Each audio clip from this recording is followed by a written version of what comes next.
आज जो चीज हम पढ़ने जा रहे हैं वो है आपके पास टोटल इंटरनल रिफ्लेक्शन। तो टोटल इंटरनल रिफ्लेक्शन के फिनोमिना को हम एक एनिमेशन से समझ लेते हैं। ये एनिमेशन मैंने fed.colorado.edu की वेबसाइट से ली है, जिसमें आप देख सकते हैं कि यहाँ पर ऊपर पानी मौजूद है जबकि नीचे हवा है। तो जब मैं पानी से रोशनी की किरणों को फेंकता हूँ तो आप ये देखते हैं कि कुछ रोशनी की किरण जो है वो आपके पास हवा में दाखिल हो जाती है और कुछ रिफ्लेक्ट यानी कि बाउंस बैक हो जाती है पानी के अंदर ही। लेकिन जैसे जैसे मैं एंगल को बढ़ाता जाऊं यानी कि तब्दील करता जाऊं तो आप ये देख रहे हैं कि ये जो हवा में दाखिल हुई ये रे है रोशनी की, ये भी बदल रही है अपना रुख। लेकिन एक खास एंगल से जब एंगल ज्यादा होगा तो आप ये देख रहे हैं कि सारी की सारी जो लाइट है वो रिफ्लेक्ट यानी कि बाउंस बैक हो गई है पानी के ही अंदर। तो इस फिनोमिना को हम टोटल इंटरनल रिफ्लेक्शन कहते हैं, जिसमें सारी की सारी रोशनी की किरण रिफ्लेक्ट हो जाए यानी कि बाउंस बैक हो जाए उसी मीडियम के अंदर जिस मीडियम से आपने उसको भेजा हो। तो फिर मैं कह सकता हूं total internal reflection a phenomena in which light is completely reflected back while travelling from denser to rare medium. जैसे कि इस तस्वीर के अंदर आपके पास यहाँ पर हवा है यानी कि एयर, जबकि इधर आपके पास पानी है यानी कि वाटर। तो जब आप रोशनी की किरण को पानी से भेज रहे हैं और जो चीज एयर को हवा को यानी कि पानी से फर्क कर रही है ये असल में कहलाती है बाउंड्री। तो जब आपकी ये जो रोशनी की किरण है इस बाउंड्री पे इसने हिट किया तो ये हवा में दाखिल होने की बजाय आपके पास मुकम्मल की मुकम्मल रिफ्लेक्ट यानी कि बाउंस बैक हो गई है पानी के अंदर ही। तो ये जो फिनोमिना यहाँ पर हो रहा है इसको हम टोटल इंटरनल रिफ्लेक्शन कहते हैं। जबकि यहाँ पर जो पानी है वो असल में आपका एक डेंसर मीडियम है, जबकि हवा जो है आपके पास वो एक रेयर मीडियम है। तो डेंसर मीडियम हम असल में ऐसे मीडियम को कहते हैं जिसकी डेंसिटी ज्यादा हो, यानी कि जो रो है जिस डेंसिटी को हम रो से डिनोट करते हैं ये ज्यादा होती है। तो यानी कि अब पैरो से लेबल कर रहा हूं ज्यादा डेंसिटी को, जबकि रेयर मीडियम आपके पास ऐसा मीडियम होता है जिसकी डेंसिटी कम होती है। डेंसिटी से मुराद असल में ये है इस वॉल्यूम के अंदर कितना मैस समाया हुआ है। तो अगर इतना ही वॉल्यूम पानी का हो और इतना ही वॉल्यूम हवा का हो तो इसमें मैस पानी का ज्यादा समाया होगा जबकि हवा का कम। इस वजह से डेंसिटी जो है वो पानी की ज्यादा है जबकि हवा की कम है।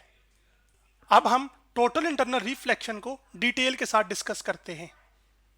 तो step by step total internal reflection को समझने के लिए हम इस तस्वीर की मदद का सहारा लेंगे, जिसमें आपके पास शुरू में ये जो रीजन है ये सारे का सारा यहाँ पर पानी मौजूद है जबकि ऊपर हवा। पानी डेंसर मीडियम, हवा कम डेंसर मीडियम यानी कि rare medium. Less dense medium को हम रेयर मीडियम भी कहते हैं। आप रोशनी की किरण भेजते हैं तो ये जो रोशनी की किरण है ये असल में कहलाती है इंसिडेंट रे। अब आपके पास ये जो लाइन है जो कि डॉटेड लाइन है जो कि बिल्कुल इस बाउंड्री के परपेंडिकुलर है ये असल में कहलाती है नॉर्मल।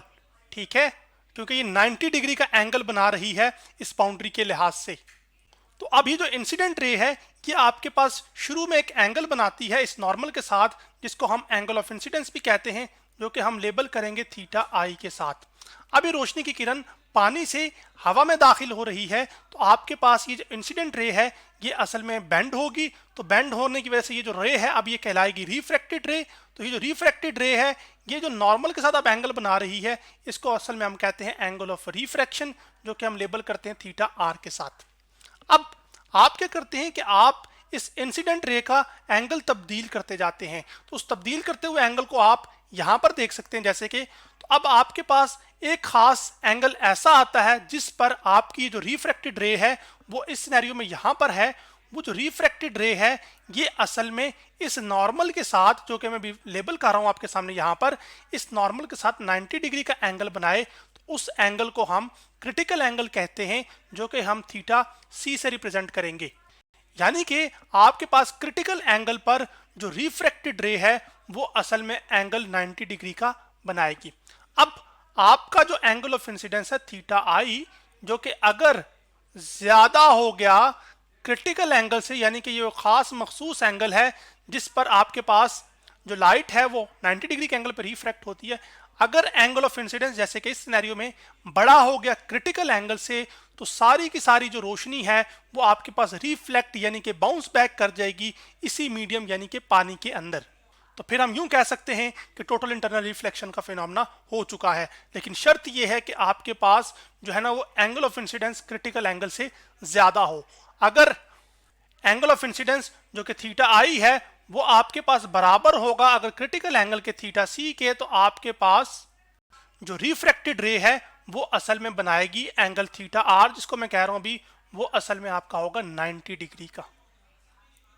अब जब हम रोशनी को हवा से पानी में भेजते हैं तो हवा से पानी में जाते वक्त रोशनी तो रिफ्रैक्ट हो रही है, लेकिन टोटल इंटरनल रिफ्लेक्शन होने के लिए ये क्रिटिकल एंगल कितना होगा, अब हम वो मालूम करना चाहते हैं। तो उसको करने के लिए सबसे पहले आपके पास पानी चूंकि एक डेंसर मीडियम है, तो इस डेंसर मीडियम का जो रिफ्रैक्टिव इंडेक्स है हम वो ये मान रहे हैं कि वो n1 है, जबकि जो हवा है आपके पास इसका जो रिफ्रैक्टिव इंडेक्स है वो हम मान रहे हैं n2। तो ये जो बार बार मैं रिफ्रैक्टिव इंडेक्स का जिक्र कर रहा हूं जिसको हम n1 और n2 से लेबल करें, ये असल में आपके पास रिड्यूस करता है स्पीड ऑफ लाइट को मीडियम के अंदर। यानी कि ये जो नंबर है n1 जो कि रिफ्रैक्टिव इंडेक्स है, ये बताता है कि कितनी स्पीड ऑफ लाइट के अंदर कमी आएगी जब रोशनी पानी या फिर हवा में दाखिल होगी। तो different values of refractive index ये बताएंगी कि किस फैक्टर से आपके पास स्पीड ऑफ लाइट मीडियम के अंदर कम होगी। अब हम स्नेल्स लॉ का सहारा लेते हुए हम ये क्रिटिकल एंगल जो कि थीटा सी है इसको मालूम करेंगे, जिससे एंगल अगर ज्यादा होगा तो आपके पास टोटल इंटरनल रिफ्लेक्शन होगी। तो जो स्नेल्स लॉ है वो ये कहता है कि जो पहला मीडियम है यानी कि जो डेंसर मीडियम है आपके पास, उसका जो रिफ्रैक्टिव इंडेक्स है जो कि n1 है, उसका प्रोडक्ट लीजिए आप साइन थीटा और एंगल ऑफ इंसिडेंस के, जो कि बराबर होना चाहिए आपके पास सेकंड मीडियम का रिफ्रैक्टिव इंडेक्स जो कि पानी है, तो पानी का रिफ्रैक्टिव इंडेक्स n2 से लेबल किया है, और साइन थीटा, और आपके पास आ जाएगा एंगल ऑफ रिफ्रैक्शन। अब चूंकि हमने क्रिटिकल एंगल मालूम करना है, तो क्रिटिकल एंगल ऐसा एंगल ऑफ इंसिडेंस होगा जिस पर जो रिफ्रैक्शन है वो 90 डिग्री का एंगल बना रही होगी, यानी कि रिफ्रैक्टेड रे 90 डिग्री का एंगल बना रही होगी। तो ये जो एंगल ऑफ इंसिडेंस थीटा आई है, हम ये मानते हैं कि जो एंगल ऑफ इंसिडेंस है यही असल में बराबर है क्रिटिकल एंगल के। तो आपके पास आ जाएगा n1 साइन थीटा आई की जगह मैं पुट कर दूंगा थीटा सी, जो कि यहां पर भी है। तो क्रिटिकल एंगल आ गया आपके पास इक्वल टू n2 आ जाएगा और साइन थीटा आर, और ये जो एंगल ऑफ रिफ्रैक्शन है क्रिटिकल एंगल पे वो कितना हो जाता है 90 डिग्री। तो मैं यहाँ पे पुट कर दूंगा साइन थीटा आर की जगह 90 डिग्री। तो अब आगे आपके पास आ जाएगा इसी तरह n1 आ जाएगा, साइन थीटा सी आ जाएगा आपके पास बिल्कुल उसी तरह, और जबकि इक्वल टू आ जाएगा यहाँ पर n2 और साइन 90 हम कैलकुलेटर पे कैलकुलेट कर लेते हैं। तो कैलकुलेटर पर साइन 90 की वैल्यू हम ऐसे कैलकुलेट करेंगे कि हम 90 डिग्री पुट करेंगे यहाँ पर पहले 90, फिर ट्रिग्नोमेट्री पे जाना आपने साइन लेना है तो 1 आ जाएगा। इसका मतलब है साइन 90 का आंसर क्या आया है 1।